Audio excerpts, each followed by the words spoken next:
बीमारियों के इलाज में होने वाले खर्च का बड़ा हिस्सा दवाइयों का होता है।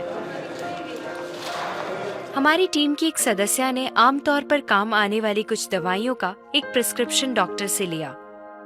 फिर उन्होंने ये दवाइयाँ बाजार में एक केमिस्ट की दुकान से खरीदी। कितना? 2151। और यही दवाइयाँ उन्होंने जेनेरिक मेडिसिन्स की दुकान से भी ली। कितना हुआ इसका? 354। दवाइयों की कीमत में जमीन आसमान का फर्क दिखाई दिया।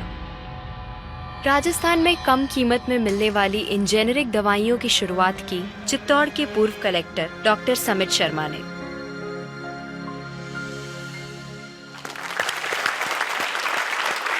डॉक्टर समित, मुझे बताइए कि ये कैसा मुमकिन है कि हमारी जो कॉरेस्पॉन्डेंट थी वो वही दवाइयाँ उन्होंने 2000 कीमत में उनको मिली एक दुकान में, और जो जेनरिक मेडिसिन है उस दुकान में जब गई तो उनको कम में मिली, 300 में मिली। ये कैसे मुमकिन है? ठीक इसी समय प्रतिक्षण प्रतिपल एक ट्रेजेडी हमारे चारों ओर घट रही है। अर्थक्वेक की या कोई सुनामी की बात करें, उसमें जितने लोगों की जानें एक दिन में जाती हैं, उससे ज्यादा जानें प्रतिदिन इस ट्रेजेडी की वजह से जाती है। जी, वो क्या ट्रेजेडी है? वो ट्रेजेडी ये है साहब कि जो दवाइयों की जो वास्तविक कीमत है वो तो बहुत ही कम है, पर जो दवाइयाँ हम जब बाजार से खरीद के लाते हैं तो हमें वो 5 गुना, 10 गुना, 20 गुना, कई बार तो 50 गुना से भी ज्यादा दामों पे हम उसको खरीदते हैं। जैसे हम भारत में अगर देखें कि 40 करोड़ से ज्यादा लोग ऐसे हैं जो अपने लिए 2 वक्त की रोटी नहीं जुटा पाते, तो क्या वो उस दवा को खरीद सकते हैं? बहुत सारे लोगों को इस वजह से दवाई नहीं मिल रही। यस, WHO कहता है कि स्वतंत्रता के 65 वर्ष पश्चात आज भी 65% of the Indian population lacks regular access to essential medicine. जो मेन दवाई है, जो आवश्यक दवाइयां हैं, वो उन तक नहीं पहुंच पाती रकम की वजह से। मुझे बताइए कि ये जो जेनेरिक मेडिसिन जो हम कहते हैं, अभी ये अंग्रेजी का शब्द है, इसको हिंदी में कैसे समझाएं? मैं आपको बहुत सरल भाषा में बताता हूँ। तो ये जेनेरिक नाम जो दवा का जो मूल सॉल्ट है, जो इसके अंदर जो दवा है उसका नाम है, केमिकल नाम, उसका केमिकल नाम है। अब जैसे और उदाहरण अगर सरल करके बताएं इसको, तो जैसे ये लड़की दुबली पतली सी नजर आती है, तो मैं अगर डॉक्टर हूं तो मैं इसको ये कहूं 1 गिलास दूध सुबह 1 गिलास शाम को पिया कर। पर चिकित्सा के व्यवसाय में दुर्भाग्य से हमारे देश में ऐसा नहीं हो रहा। हम ये नहीं कहते कि आप भैंस का दूध लेके आइए, हम कहते हैं कि वो रामू की भैंस का दूध लेके आना। यही ब्रांडिंग है। ये जब उसकी दुकान पे जाती है वो कहता है 500 रुपए लीटर है, लेना है कि नहीं लेना। तो जो 30 रुपए की चीज है वो 500 रुपए में मिलती है। तो अगर मैं डायबिटीज की दवा ले रहा हूँ और अगर मैं ब्रांडेड दवा लेता हूँ तो मुझे कितने की पड़ेगी? जैसे एक 117 रुपए में भी है, 117 रुपए में मिलती है। अब और अगर वही चीज हम उसके जेनेरिक मेडिसिन के नाम से लें तो वो कितने की बनती है? वो मात्र 1 रुपए 95 पैसे में 10 गोली मिलती है।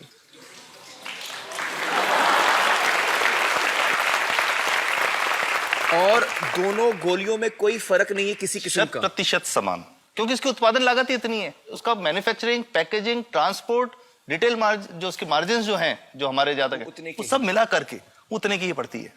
कुछ कैंसर के मैं आपको उदाहरण दूंगा, उसमें एक ही दवा जो ब्लड कैंसर के काम में आती है, बाजार में 1.25 लाख रुपए का एक पैकेट मिलता है। 1.25 लाख का एक पैकेट जो 1 महीने चलता है। और जेनरिक में वही दवा जेनरिक में अलग अलग कंपनीज जो बनाती हैं, एक 10,200 में बेचती है, एक 8,800 में बेचती है और एक 6,500 में बेचती है। मतलब ये आपका ये कहना है कि आपके ये प्रयास से इतने कम में राजस्थान में पब्लिक को, आवाम को ये दवाएं पहुंचा रहे हैं आप इस वक्त? जी, क्या बात है। मेरा ये सवाल है कि डॉक्टर्स जो हैं वो हमारे पर्ची पर जेनेरिक नाम क्यों नहीं लिख के देते? क्यों लिखते हैं वो ब्रांडेड? जाने नहीं देंगे बाहर फिर? नहीं, सब जाने देंगे। जब एक नया मेडिकल प्रैक्टिशनर जब प्रैक्टिस शुरू करता है तो उसके पास जो कंपनी के जो मेडिकल रिप्रेजेंटेटिव्स होते हैं, सेल्स बढ़ाने का उनका काम होता है, मार्केटिंग प्रिंसिपल के हिसाब, सेल्स एजेंट होते हैं बेसिकली। फिर वो कहते हैं साहब आप हमारी जो दवा है यही लिखना, ये बहुत बेहतर दवा है, इससे मरीज ठीक होगा। और उनको डॉक्टर्स को लिखने के लिए उनको प्रेशराइज किया जाता है, उनको टेम्प्ट किया जाता है। तो ये इसमें बहुत बड़ा कारण है जो दवा की कीमत को उसकी वास्तविक कीमत से 5, 10 गुना, 20 गुना तक बढ़ा देता है। एक बहुत बड़ा कारण है, क्योंकि हमारे पास जब हम टेंडर करते हैं तो बहुत सारे कंपनी वाले आते हैं, जो भारत की जो सबसे बेहतर कंपनियां, जिसके भी नाम वो रेपुटेड कंपनियां जिनके नाम आप ले सकते हैं, वो सभी हमें वो उसको जो 70 रुपए की है उसको 2 रुपए में, 5 रुपए में दे रही है। 30 रुपए की दवा 2 रुपए में दे रही है। इतना ज्यादा फर्क। तो कंपनी तो दे सकती है और देना चाहती है और हमें देती भी है इतनी कम दामों में, हमें दे रही है ना, ये संभव तो है। अच्छा, मैं आपको बताऊंगा कि भारत से हम लगभग 45,000 करोड़ रुपए की जेनरिक दवाइयां प्रतिवर्ष विदेशों को निर्यात करते हैं। आप भेजते हैं दुनिया भर में जेनरिक, ये जो सस्ती दवाएं हैं आप विश्व भर में भेजते हैं, विश्व भर में हमारे लोगों को नहीं मिल रही। हमारे देश में महंगी है, हमारे देश में महंगी है, और अगर ऐसा है तो हमें कोई ईस्ट इंडिया कंपनी की जरूरत नहीं, हम वापस उसी दिशा में जा रहे हैं। आपने जब ये शुरू किया तो आपको कोई रेजिस्टेंस फेस करना पड़ा राजस्थान में? देखिए, जो प्रयास हम कर रहे हैं ये बेसिकली धारा के विपरीत बहने का एक प्रयास है जी।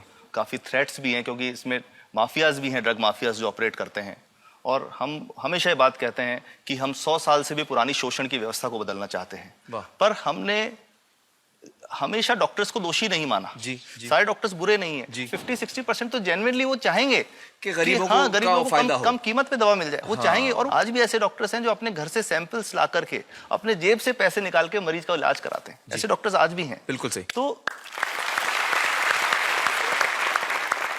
मैं इनको एक उदाहरण भी बताता हूँ कि कैसे हमारे जो काम वाली थी उसका बच्चा था छोटा, इंसिडेंटली हम कुछ समय छुट्टी मनाने कोई बाहर गए, जब हम लौट के आए 10-12 दिन बाद, तो वो लक्ष्मी के साथ उसका छोटा जो बेटा था राजू, वो भी उसके साथ आता था जब, और मेरे बच्चों के साथ खेलता था, मेरे बेटे के साथ खेलता था। तो वो लक्ष्मी अकेली आई, राजू नहीं आया। तो हमने पूछा कि क्या हुआ, तो उसने जो बात बताई कि साहब वो उसको, आप गए थे, उल्टी दस्त हो गया था। उल्टी दस्त की बीमारी के लिए वो जब दवा लेने गई तो केमिस्ट ने उसको कहा कि इसके तो 400 रुपये लगेंगे। तो उसने कहा साहब मैंने खूब मांगा, मेरे पास 400 रुपये मुझे नहीं थे, और मेरा बच्चा रात को ही उसको दस्त आते रहे, वो खत्म हो गया। और मैं आपको ये कहना चाहता हूँ कि वो जो दवा लिखी थी कि वास्तव कीमत 1.5-2 रुपये ही है, तो वो बच्चे की जान बच सकती थी। 65 वर्ष के बाद भी अगर कोई बच्चा उल्टी दस्त से मर जाए तो मैं नहीं समझता इससे शर्मनाक बात कोई हम लोगों के लिए हो सकती है। और सबसे बड़ी बात कि इसे आसानी से बदला जा सकता है। हमें सबको एक समन्वित, एक संगठित प्रयास करने की जरूरत है। ये तो कुछ भी नहीं है, कोई नई फैक्ट्री खोलनी नहीं, कोई नई दवा नहीं बनानी, ये सब जो गलत चल रहा है इसको रोकना ही तो है। तो दोस्तों, डॉक्टर समित की बातों से हमें यह पता चला है कि दवाइयों का जो कॉस्ट होता है, जो उनको बनाने का खर्च होता है, वो बहुत ही कम होता है, और हमें इन कम दामों में ये दवाइयां मिल सकती हैं अगर हमारी राज्य सरकार जेनेरिक मेडिसिन की दुकानें खोले, जैसे राजस्थान सरकार ने किया है, और जिसके लिए हम उन्हें सलाम करते हैं। एक बात और, अगर आप एक एनजीओ हैं और आप जेनेरिक मेडिसिन की दुकान खोलना चाहते हैं तो department of chemicals and fertilisers आपको 50,000 रुपए की ग्रांट भी देता है। डॉक्टर समित, आपने बहुत ही बेहतरीन काम किया है और इस बहुत ही अहम मुद्दे पर रोशनी डालकर हमारी आंखें खोल दी हैं, और हमारी दुआ यह है कि जो काम आपने राजस्थान में शुरू किया है वो हर राज्य में फैले, देश के कोने कोने में फैले। बहुत बहुत शुक्रिया हमारे साथ बातचीत करने का doctor Samit, thank you so much.